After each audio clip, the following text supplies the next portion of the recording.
بہت زیادہ تھا تو میزبان کہنے لگا حضرت آگے آئیے. فرمانے لگے یہیں بیٹھا رہنے دو. اس نے کہا حضور کیوں؟ فرمانے لگے اگر میری کوئی عزت ہے نا تو میں یہاں بیٹھوں گا تو میری عزت کم نہیں ہو جائے گی.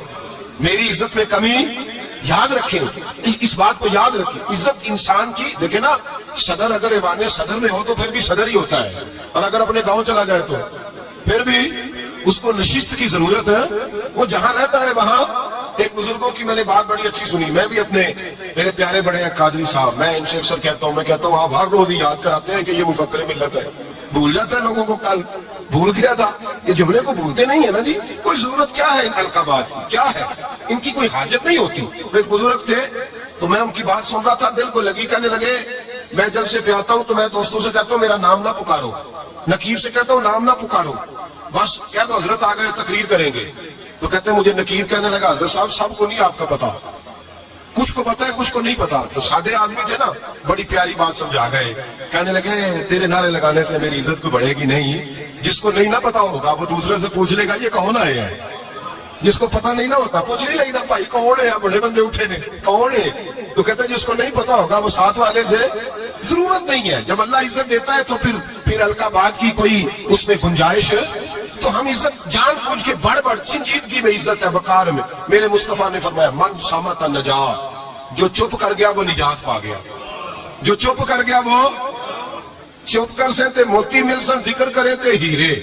چپ کر سہتے موتی مل سن ذکر کریں تے تجھے پاگلہ مانگو رولا پاویں نہ موتی. تو چپ رہ کے دیکھ, چپ رہ من صامت نجا. امام شافعی رحمت اللہ نے فرماتے ہیں بادشاہ کا شہزادہ میرے ساتھ آیا, کہنے لگا مجھے حدیث کی سمجھ نہیں آتی, یہ حدیث کیا ہے؟ چپ رہ گیا تو بچ گیا, چپ رہ گیا تو عزت پا گیا, کیا مطلب ہے اس کا؟ آپ فرمانے لگے میں اسے جنگل میں لے گیا.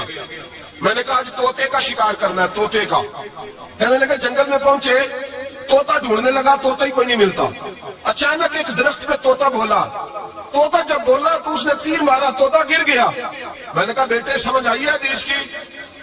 کہنے لگا حضور کیا مطلب؟ فرمانے لگے طوطا بھی سبز تھا, پتے بھی سبز تھے, اگر بولتا نہ تو مرتا نہ, اگر بولتا نہ تو یہ بولا ہے تو اس لیے مارا گیا ہے. میرے مصطفیٰ نے فرمایا چپ رہے گا تو بچ جائے گا, چپ رہے گا تو وقار پائے. شور کرتے آگے بڑھتے اس کا نقصان ہوتا ہے. عزت سنجیدگی میں خاموشی. ہم لوگ تکبر میں عزت تلاش کرتے ہیں, غرور میں. میرے سامنے بولتا کوئی نہیں. اور سنو بھائی یاد رکھنا, عزت اس کی نہیں ہوتی جس کے سامنے ڈرتا ہوا بات کوئی نہیں کرتا. عزت اس کی ہوتی ہے کہ ہر غریب آدمی جس کے دروازے پہ جا کے بیٹھ جائے کہ یار یہ سب کی سنتا ہے, میرا بھی دکھڑا سن لے گا. اس کی عزت ہے. جس کے قدموں میں بیٹھ کے لوگ دکھ سنا لے کہ نہیں یہ اشوشوئی کرنے والا ہے. جس کے پاس بچے بھی نہ آئے, بیٹے بھی نہ آئے. عزت تکبر میں نہیں. سنو میرے رسول پاک سید عالم صلی اللہ تعالیٰ علیہ وسلم 3 لفظ حضور کے, 3 لفظ. اور یہ آج نہ رٹ لینے آپ نے, موسم بھی بڑا حسین ہے اور آج رمضان المبارک کا ایک اشرا بھی گزر رہا ہے. اللہ پاک ساری رحمتیں ہمیں عطا فرمائے, سارا کرم اللہ نصیب فرمائے.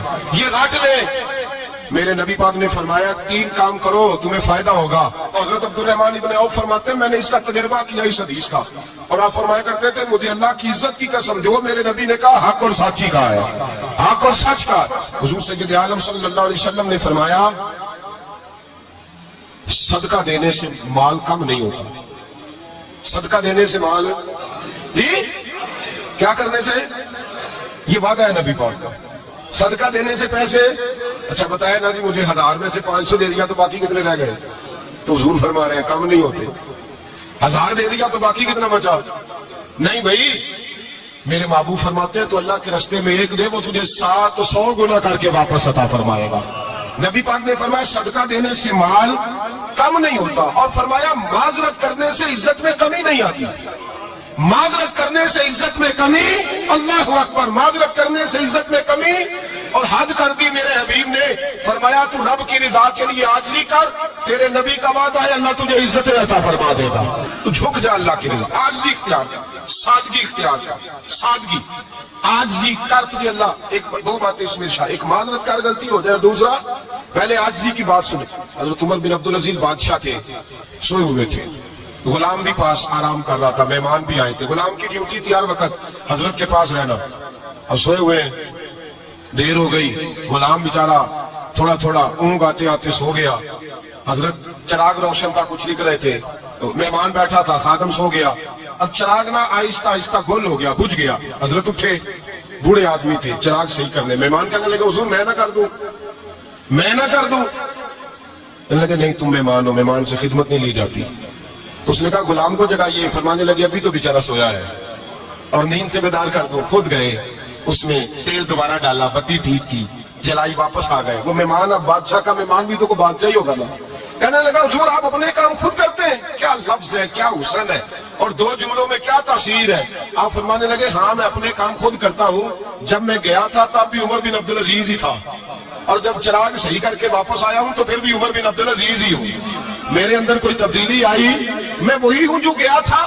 حضرت سیدنا فاروق اعظم رضی اللہ تعالیٰ عنہ فرماتے میں بیٹھا تھا, اور ابھی 3 دن ہوئے تھے نبی پاک صلی اللہ علیہ وسلم کے وصال ظاہری کو. میں بیٹھا ہوا تھا, 2-3 بچیاں آ گئی, اور حضرت ابوبکر صدیق رضی اللہ تعالیٰ عنہ کے سامنے آ کے بیٹھ کے رونے لگے.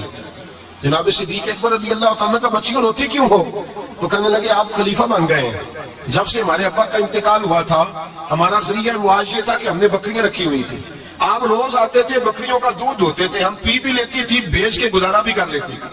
اب آپ تو خلیفہ بن گئے, کون آیا کرے گا؟